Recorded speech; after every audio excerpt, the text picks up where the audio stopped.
Hello friends, this is Soumya and we are studying synonym and antonym with example. So without any delay, let's begin the class. हमारा first word है Boris.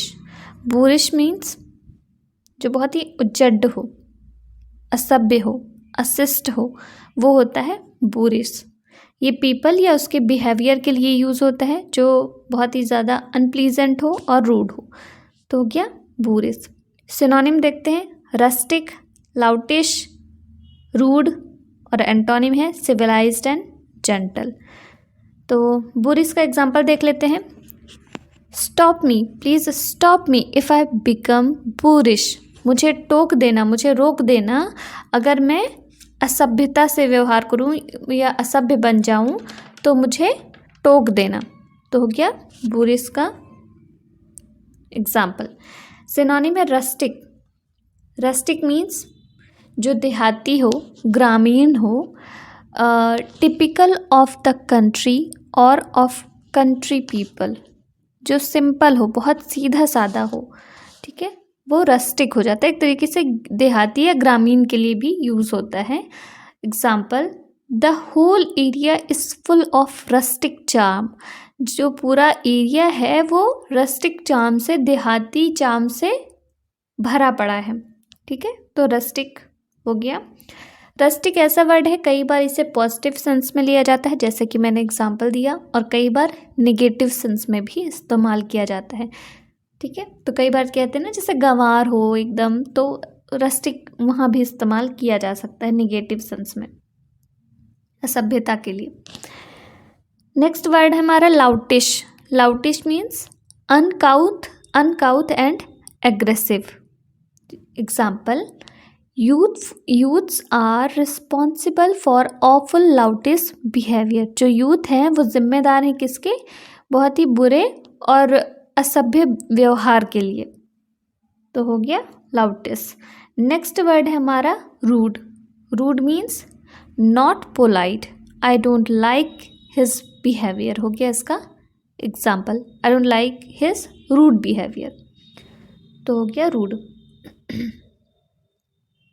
Antonym देखते हैं, civilised and gentle. Civilised means जो बहुत ही सभ्य हो, polite हो, reasonable हो. जैसे कि हम कह सकते हैं अ सिविलाइज्ड कन्वर्जेशन. जब अच्छी सभ्यता से बात होती है तो उसे कह सकते हैं a civilised conversation. Gentle means दयालु हो या शांत हो या बिना चोट पहुंचाए कोमलता से जो व्यवहार करने वाला हो वो जेंटल होता है. Example, I will try and be as gentle as I can said dentist. मैं कोशिश करूँगा जेंटल रहने की जितना हो सके, मतलब कि तुम्हें तकलीफ़ नहीं होगी. मतलब अगर डेंटिस्ट है, आपका कुछ दांत में प्रॉब्लम है तो आपका इलाज कर रहा है, तो वही कह रहा है I will try and be as gentle as I can. जितना कि हो सकता है मैं कोशिश करूँगा कि आराम से करूँ, आपको तकलीफ़ ना हो. तो हो गया बोरिश. बोरिश नेगेटिव वर्ड है, तो रस्टिक, लाउटिश एंड रूड सारे नेगेटिव वर्ड हैं, और सिविलाइज्ड एंड जेंटल आपका पॉजिटिव वर्ड है, जहाँ की रस्टिक को पॉजिटिव एंड नेगेटिव दोनों सेंस में इस्तेमाल किया जाता है. हमारा नेक्स्ट वर्ड है बोरिंग. बोरिंग बहुत ही सिंपल वर्ड है, नीरस, अरुचिकर. ठीक है, तो सिनोनिम देखते हैं इसका, ड्रीयरी, टीडियस, अनइंटरेस्टिंग. एंटोनिम है इंटरेस्टिंग एंड एक्साइटिंग. बोरिंग भी निगेटिव वर्ड है, तो सिनोनिम भी इसके जितने हैं वो निगेटिव हैं, और एंटोनिम इसका पॉजिटिव सेंस देता है. ठीक है, boring means not at all interesting. वो जो बहुत ही ज़्यादा डल हो, like example a boring film कह सकते हैं, या अ बोरिंग जॉब कह सकते हैं. बहुत ही उबाऊ मूवी है, बिल्कुल भी मज़ा नहीं आ रहा है. तो ये हो गया. सिनोनिम देखते हैं, ड्रीयरी. ड्रीयरी मीन्स भी नॉट एट ऑल इंटरेस्टिंग और अट्रैक्टिव, या बोरिंग जो बिल्कुल भी जो आकर्षणहीन हो, जिसमें बिल्कुल भी इंटरेस्टिंग ना हो, जो बोरिंग लगे, ड्रीयरी है. Example, it was a grey dreary morning. बहुत ही उबाऊ, मतलब एक तरीके से उबाऊ सुबह थी, बिल्कुल भी अच्छा नहीं लग रहा था. तो ड्रेयरी। नीरस सुबह थी, it was dreary morning. Tedious, tedious means boring and lasting for a long time. जो बोरिंग हो और काफ़ी लंबा चले जो समय को लेके, वो होता है टीडियस। एग्जाम्पल, अ टीडियस ट्रेन जर्नी, बहुत ही जो ट्रेन आप कहीं जा रहे हैं, बहुत दूर बड़ी लंबी यात्रा कर रहे हैं और बहुत ही बोरिंग जब हो वो यात्रा, तो a tedious train journey. Uninteresting, uninteresting means boring या not interesting. I found novel uninteresting, जो बोरिंग हो, बिल्कुल भी इंटरेस्टिंग ना हो, तो मैंने पाया नोवेल को अनइंटरेस्टिंग, बहुत ही बोरिंग पाया, जो इंटरेस्टिंग ना लगे। एक होता है अनइंटरेस्टिंग, एक होता है डिसइंटरेस्टिंग।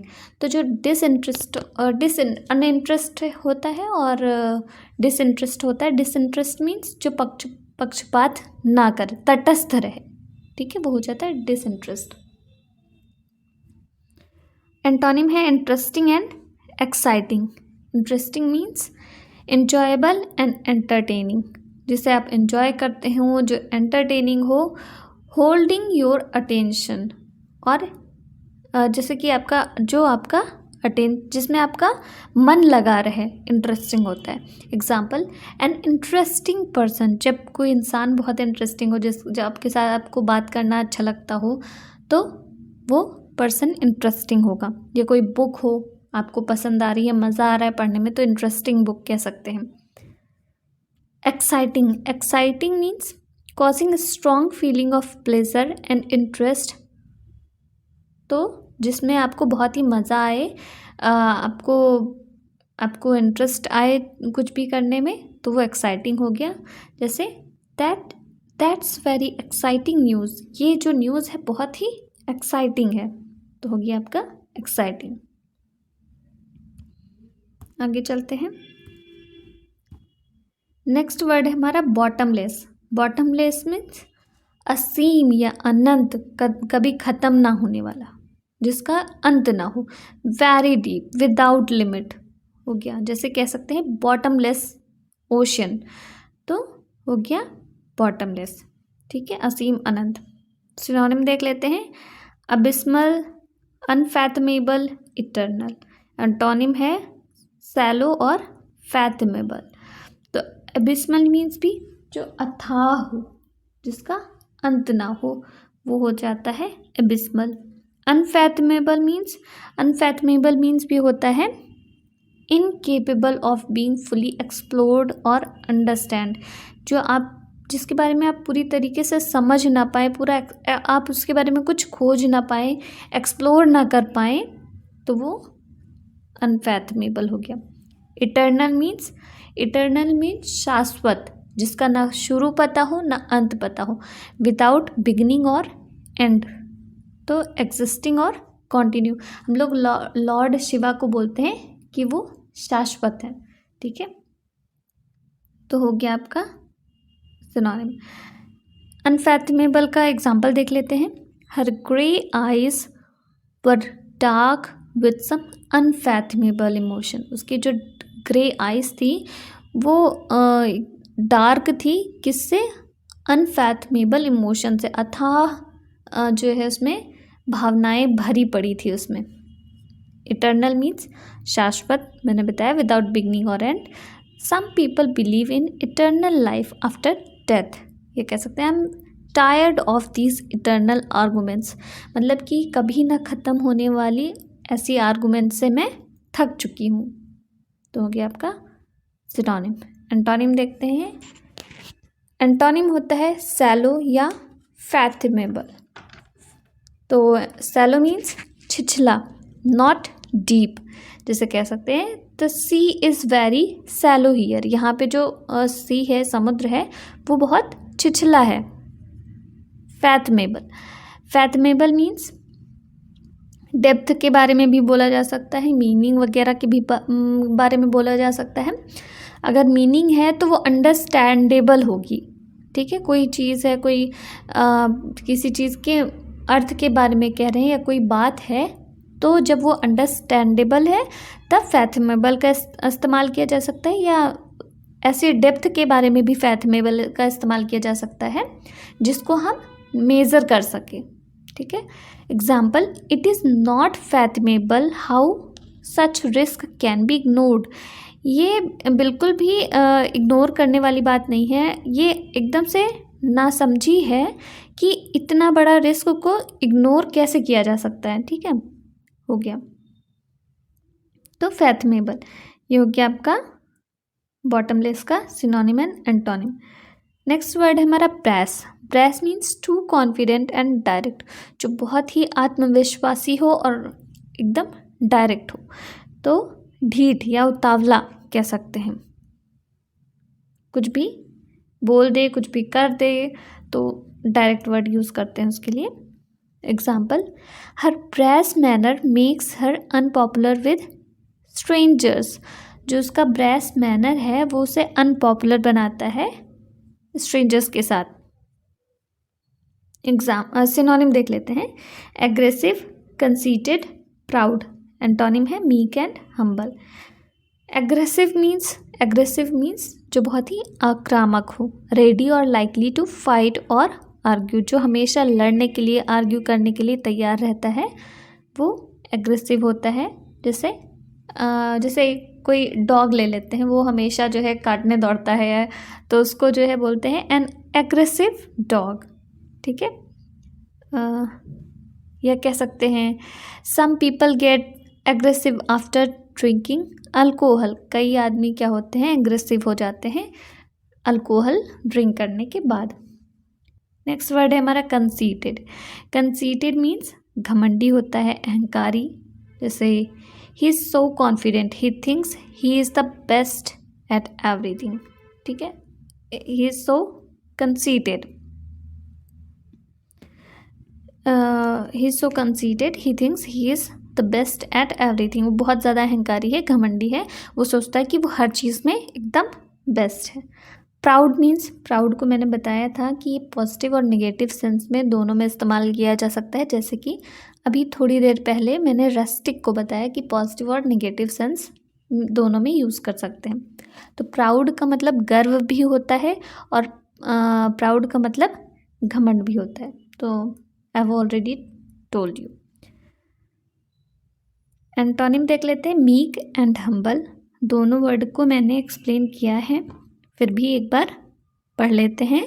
मीक मीन्स दब्बू, ये पर्सन के लिए होता है जो क्वाइट हो and doing what other people से विदाउट आस्किंग क्वेश्चन। सामने वाला जो कुछ भी कह रहा है बिना क्वेश्चन किए उसकी बात मान ले रहा है, वो सही हो या गलत हो तो मीक होगा। हम्बल कौन होता है? हम्बल होता है जो बहुत ही विनम्र होता है जेंटल होता है, वो हम्बल होता है। तो ये दो वर्ड भी हो गया हमारा बॉटमलेस और ब्रैस। ठीक है, इसका भी सिनोनिम एंटोनिम हो गया। नेक्स्ट देख लेते हैं हमारा क्वेश्चन। लास्ट डे का क्वेश्चन था एबंडेंट। एबंडेंट का synonym reasonable, irresponsible, scarce, profuse. तो अबंडेंट मतलब होता है existing in very large quantities more than enough, जो कि बहुत ही ज़्यादा अमाउंट में हो, जितना आपको ज़रूरत हो उससे ज़्यादा हो, पर्याप्त से ज़्यादा हो, तब अबंडेंट का इस्तेमाल करते हैं। रीजनेबल मीन्स तार्किक, फेयर हो, जो प्रैक्टिकल हो, जो सेंसिबल हो, उसके लिए रीजनेबल वर्ड का इस्तेमाल करते हैं। नेक्स्ट है irresponsible. Irresponsible means not thinking about the effect of your action will have not sensible. ठीक है, मतलब कि जब आप एकदम ऐसा काम करें, आप बिना कुछ सोचे कोई भी एक्शन लें कि उससे क्या होगा क्या नहीं होगा, लोगों को क्या उससे अफेक्ट पड़ेगा, तो वो इररिस्पॉन्सिबल हो गया। ठीक है, scarce means not existing large quantity, जो लार्ज क्वांटिटी में ना हो, कम हो, कमी के लिए होता है स्कार्स। प्रोफ्यूज मीन्स गिवन और प्रोड्यूस्ड इन लार्ज क्वांटिटी, यानी प्रचुर। प्रचुर जो होगा आपका प्रोफ्यूज होगा। तो अबंडेंट का सिनोनिम पूछा है तो इसका सिनोनिम हो जाएगा फोर यानी प्रोफ्यूज। अगर स्कार्स की बात करें तो ये कहीं ना कहीं इसका एंटोनिम हो जाएगा। एब्सटेन, एब्सटेन का एंटोनिम बताना है। एब्सटेन मतलब परहेज करना, जैसे कि वोट वगैरह में भी जब हम भाग नहीं लेते हैं, तटस्थ रहते हैं, किसी का साइड नहीं लेते हैं, तब एब्सटेन वर्ड का इस्तेमाल होता है। जैसे यूएन काउंसिल में इंडिया ने कई बार जब रशिया के अगेंस्ट वोटिंग हो रही थी तो इंडिया एब्सटेन कर रहा था वोट करना, तो एब्सटेन हो गया परहेज। एक्विट मतलब दोष से मुक्ति कर देना, निर्दोष होने का विधिवत घोषणा कर देना एक्विट होगा। डिमिनिश मीन्स टू बिकम और मेक समथिंग स्मॉलर और लेस इम्पॉर्टेंट, यानी डिक्रीज, कुछ भी कम हो जाए या आप कम कर देते हैं तो डिमिनिश होगा। डिनाई मीन्स किसी बात से इनकार कर देना, किसी बात को नकार देना, तो हो गया डिनाई। इंडल्ज मतलब मौज मस्ती करना, आनंद के लिए किसी काम में लिप्त रहना होगा आपका इंडल्ज, तो लिप्त रहना इंडल्ज हो गया। तो एंटोनिम पूछा है, जब एंटोनिम एब्सटेन मतलब परहेज करना और इंडल्ज मतलब किसी काम में लिप्त रहना, तो आपका 4 इसका हो जाएगा आंसर। ठीक है, तो आज का क्वेश्चन देख लेते हैं। आज का क्वेश्चन है अगस्त का सिनोनिम बताना है। ऑप्शन है majestic, important, difficult, huge. Next word है हमारा एब्जॉर्ब, जिसका एंटोनिम बताना है। फर्स्ट वर्ड है डिस्गॉर्ज, इफेस, इनक्रॉस, फोरबियर। ठीक है, तो आप आंसर कमेंट में कर सकते हैं। आज के लिए बस इतना ही। अगर आपको हमारा वीडियो पसंद आ रहा है तो लाइक, शेयर एंड सब्सक्राइब करना ना भूलें। Thank you.